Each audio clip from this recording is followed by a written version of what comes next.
சுவாமி, மங்கைகள் ஒன்று திரண்டா ஒன்று சேரலாம், கங்கையில் நீராடலாம். கங்கையில் நீராடலாம். அந்த கங்கையை ஒன்று சேர்ந்து விட்டா உலகமே அழிந்து விடும். அதனால்தான் பாழாகி போய்விடும்.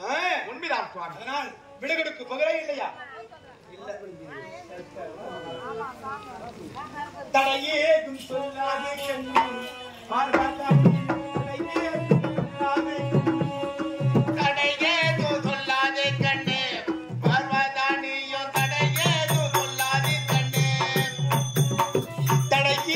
சொல்லாதே கண்ணி பார்வாதா நீயும் தடையேதும் சொல்லாதே கண்ணி.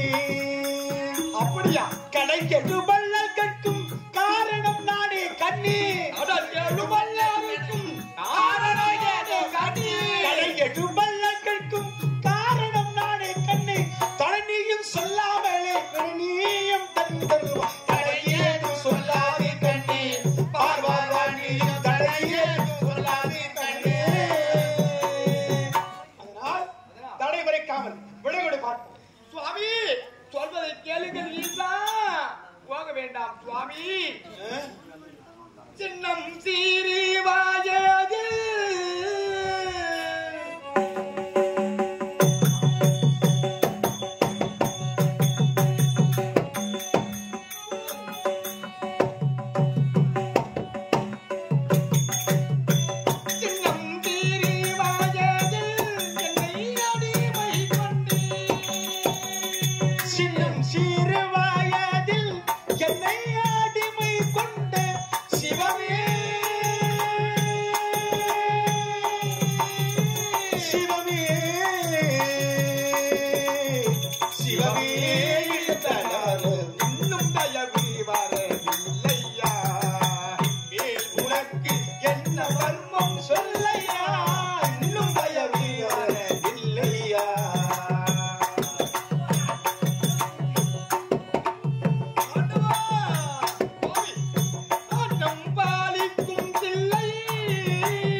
அதிகாலை கிடந்து உலகத்தில் வாழ்க்கை மக்களுக்கெல்லாம் படியிலக்கத்தான் போகிறேன். என்னை விடைபெடுத்து விட்டால் அது உமக்கும் நல்லது, எனக்கும் நல்லது.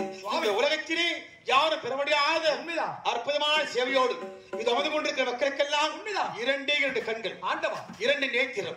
ஆனால் இந்த ஈசனுக்கு 2011 நேத்திரம் அடைஞ்சு. எப்படி சுவாமி? எப்படி என்றால் என் முகத்தில் இருப்பது 3 நேத்திரம். இடவாய்த்து வாழ்ந்து கொண்டு வருகிறாகி இந்த பெண்ணாகி உமையவன், உனக்கு 2 நேத்திரம்.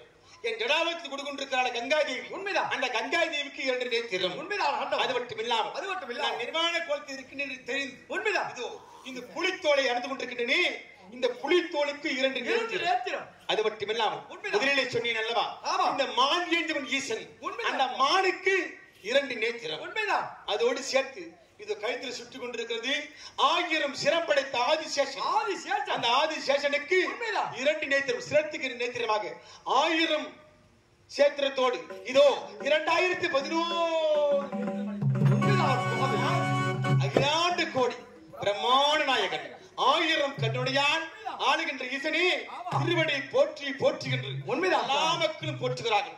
தென்னாடுடைய சிவனை போற்றி, தென்னாட்டுவருக்கும் இறைவா போற்றி, இணையான ஈசனே உன் திருவடி போற்றி போற்றி என்று எல்லா மக்களும் என் புகழை போற்றிக் கொண்டிருக்கிறார். உண்மைதான். அதனால் நீ தடை வைத்தனால் மழை இறந்த வெள்ளம்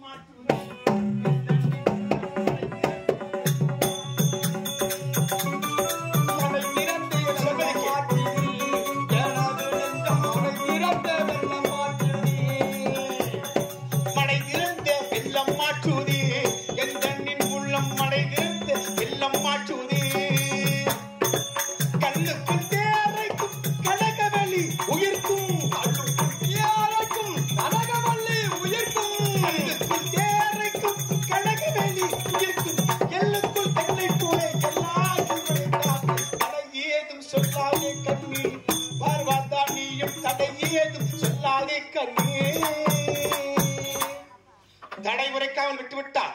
இந்த உலகத்தில் வாழக்கூடிய மக்களுக்கெல்லாம் தற்புருஷம், அகோரம், வாமதிவம், சத்யோஜாதம், ஈசானம் என்று சொல்லக்கூடிய 5 முகத்தோடு சென்று பாவ மக்களுக்கெல்லாம் படியளக்கின்ற கர்த்தன், பஞ்சமுக சேவோடு செல்கின்ற ஆண்டவன் ஈசன், உடையாளம் கர்த்தன் சொல்வதை கேள். விடை கொடுக்க போதும், நிறுத்துங்கள். அப்படி என்றால் உங்களை திருமணம் செய்த அந்நாள் முதல் இந்நாள் வரை இந்த ஒரு முகத்தை தான் நான் பார்த்துக் கொண்டு வருகிறேன்.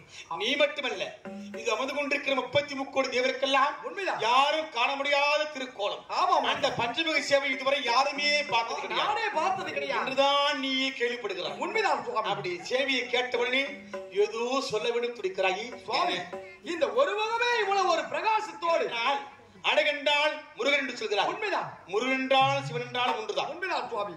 5 முகத்தோடு இருந்தால் சிவன், 5 சேர்த்து உன்முகமாகி சக்தி முகத்தின் ஒன்று சேர்த்து விட்டால், அந்த 6 முகத்தோடு காட்சி கொடுத்தால் அவன் பேர் முருகன். முருகன் முருகன் என்றாலும் அறுமுகன் என்றாலும் ஒன்றுதான். உண்மைதான். அப்பேற்பட்ட இந்த 5 முகத்தை பார்த்தவன் கேள்விப்பட்டவனே பார்க்க துடிக்கிறாயா?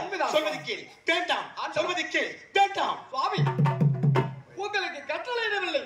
நான் அன்போடு பண்போடும் நீ அன்போடு கேட்டாலும் சரி, ஆணையிட்டு கேட்டாலும் சரி, பணிவோடு கேட்டாலும் சரி, பக்தியோடு கேட்டாலும் சரி, இந்த 5 முக சேவை, பஞ்சமுக சேவை உன்னை காண்பிக்க சுவாமி. உங்களை படைத்ததே நான் தான் என்று தெரியாது, அறியாமல் புரியாமல் பேசிக் கொண்டிருக்கிறீர்களே, இது நியாயமா? உமா ஆண்டவா, ஆட்டாயா, நாம் இருவர் வாக்கியில் மிதி விளையாடிக் கொண்டிருக்கிறது. வா, நான் முன்பே உரைத்தேன், ஆகாசமெல்லாம் கண்டிருக்கிறேன். அதனால் நீ அடக்கத்தோடு பேசுவன் உரைத்தேன். ஆனால் உன்னையே படைத்தவள் சக்தி என்று உரைத்தே அல்லவா? என்னை படைக்க உன்னால் முடியவே முடியாது. ஏனென்றால் உன்னை படைத்தவன் நான் தான். ஏனென்றால் இந்த உலகம் ஆரம்பத்தில் இருள்மயமாக இருந்தது. அந்த இருள்மயமாக இருந்தவுடனே ஒரு தீப்பிழம்பிலே ஓம் ஓம் ஓம் என்று ரிங்காரம் விட்டது. உண்மைதான். அந்த ஓம் ஓம் என்ற ரிங்காரத்திலே தோன்றியவள் தான் அன்னை ஆதிபராசக்தி. இந்த உலகத்திலே சுயம்பாக தோன்றியவள் ஆதிபராசக்தி. அவள் தோன்றி எப்படி தோன்றினாள்? பக்கத்துக்கு வந்தார். உண்மைதான். கருத்த மேனி, பெருத்த உடல், பிரித்த சடை, நெற்றிக்கண்ணோடு தோன்றினாள். உண்மைதான். அவள் நெற்றிக்கண்ணோடு தோன்றிய பிறகு கண்களை திறந்து பார்த்தாள். மரம், செடி, கொடி, மலை இப்படி ஒன்றாக உற்பத்தி ஆனது. பூமியை உற்று நோக்கி பார்த்தாள். உண்மைதான். அங்கே ஜலம் உண்டானது. நீர் ஒன்றாகி ஆறு போல் ஓடிக்கொண்டது. அது ஓட ஓட நேரமாக ஆடுகளிலே பாசி உண்டானது. அந்த பாசிகளுக்கு உயிர் கொடுத்தால் அந்த 2 பாசிகளும் 2 பாம்புகளாக உற்பத்தி ஆனது. 2 பாம்புகளும் ஒன்றோடு ஒன்று சேர்ந்தது. ஒன்றோடு ஒன்று சேர்ந்த சற்று நேரத்திலே 3வது ஒரு உயிரினம் தோன்றுவதை பார்த்து விட்டார். உண்மைதான். ஆஹா, நம்மால் படைக்கப்பட்ட ஜலம், ஜலத்திலே பாசி உண்டானது. அந்த பாசிகளுக்கு உயிர் கொடுத்தோம். அந்த உயிர் கொடுத்த உடனே 2 பாம்புகளாக உருமாறியது. அந்த 2 பாம்புகளும் ஒன்றோடு சேர்ந்த உடனே 3வது உயிர் தோன்றுகிறது. என்றால் நாமோ இப்ப பெண்ணாக இருக்கிறோம், தனித்திருக்கிறோம். நமக்கென்று ஒரு ஆடவனை துணை படைத்து விட்டால் அந்த ஆணோடு நான் சேர்ந்தால் ஒரு உயிர் பிறக்கும். இப்படி ஒவ்வொன்றாக படைத்து உலகத்தை படைக்கலாம் என்ற ஆசை வந்து விட்டது. ஆசை மோகமாக மாறி மோகம் காமத்தில் விடுத்து விட்டது. அதனால் இந்த உலகத்தை மண்ணை பிடித்து ஓம் என்னும் பிரணவப்பொருளை பயன்படுத்தினார். முதலாக பிடித்து மண்ணில் ஒரு ஆண்மகன் ஓடி வருகிறான். இவள் உருவத்தை பார்த்து அம்மா அம்மா என்று ஓடி வருகிறார். யாரடா நீ? ஓடி வந்து என்னை கட்டிப்பிடித்து என் காம ஆசையை போக்கோ என்று பார்த்தால் வருகின்ற போது என்னை பார்த்து பயந்து அம்மா என்று அம்மா என்று இது பிள்ளை. இந்த பிள்ளை நான் தாய். உண்மைதான். அப்படி பிள்ளை யார்? இந்த பிள்ளை யார்? அவன் தான் பிள்ளையா விநாயக பெருமான். உண்மைதான். முதல் கடவுள். அவன் தான் எந்த ஒரு காரியமாக இருந்தாலும் மஞ்சளிலோ அல்லது சாணத்தில் பிடித்து வைத்து விநாயகர் பெருமானே நாங்கள் செய்யக்கூடிய காரியம் உண்மைதான் வெற்றி பெற வேண்டும் என்று வெற்றிகரமாக முடிய வேண்டும் என்று அதன் மீது அருகுமலை வைத்து எல்லாரும் செய்து கொண்டிருக்கிறார்கள். உண்மைதான். அவன் தான் முதல் கடல் விநாயகர் பெருமான். இரண்டாவது முறையாக பூமியிலிருந்து ஒரு பிடி விண்ணை பிடித்து ஓம் எனும் அச்சரத்தை சொன்னான். அப்படி ஓம் எனும் அச்சரத்தை சொல்லி பிடித்த உடனே ஒரு ஆண்மகன் ஓடி வருகிறான். ஆஹா, இந்த ஆண்மகனாக நம்மை கட்டி அனுப்ப என்று பார்த்தால் இவன் உருவத்தை பார்த்து தங்கா என்னை விட்டுவிடு, உண்மைதான் தங்கா என்னை விட்டுவிடு ஓடிக்கொண்டிருக்கிறான். டாய், எங்கே ஓடுகிறான்? தங்கா, உனக்கேற்றாடவன் நான் இல்லை, என்னை எப்போது தங்கா என்று அழைத்து விட்டாயோ தரணியெல்லாம் நீயே ஆள வேண்டும். உண்மைதான். அவன் யார்?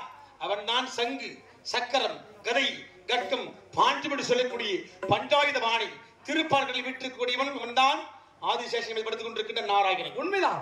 மூன்றாவது முறையாக ஒரு பிடி மண்ணை பிடித்து இம்முறை ஒரு ஆடுவோடு சேர்ந்தே தீரவன் ஆசை உச்சியில் சென்று விட்டது. உண்மைதான். ஓம் என்று படைத்தான்.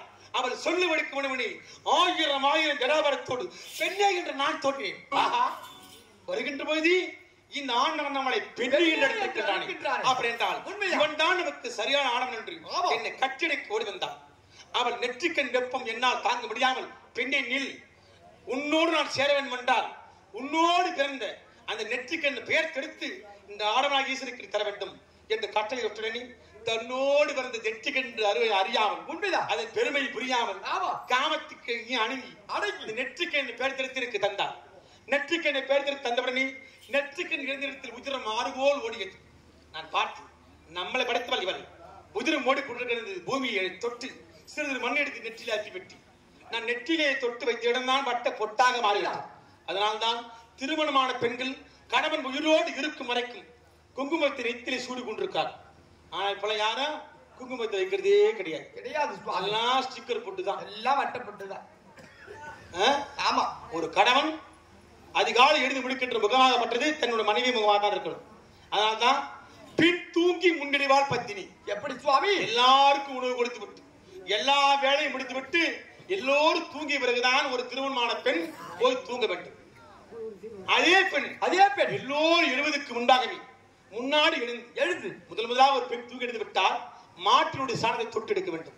மாடங்களால் மகாலட்சுமி. உண்மைதான். மகாலட்சுமி போடுகின்ற சாணத்தை தொட்டி எடுத்து 10 பேரும் ஆசையிலே சாணம் தெளித்து வண்ண கோலம் விட்டு உண்மைதான் நீராடி முடித்து விட்டு நெற்றியிலே மஞ்சளை பூசி அதன் மேலே குங்குமத்தை வைத்துக் கொண்டு கணவன் கொடுத்த பூவும் பொட்டும் மாங்கையும் நிலைக்க வேண்டும் என்று அந்த கணவனுடைய பாதங்களை தொட்டி வணங்கி, என்னங்க நீங்க எழுதிருங்க சுவாமி, நீங்கள் எழுதிருக்க வேண்டும் என்று அந்த கணவனை ஒரு பெண் எழுப்ப வேண்டும். அவன் கண்பிடித்து பார்க்கின்ற போது பூவும் பொட்டோடு மஞ்சள் முகத்தோடு அந்த முகத்தை பார்த்து என்றால் அவளுக்கு நிச்சயம் வெற்றிதான் கிடைக்கும்.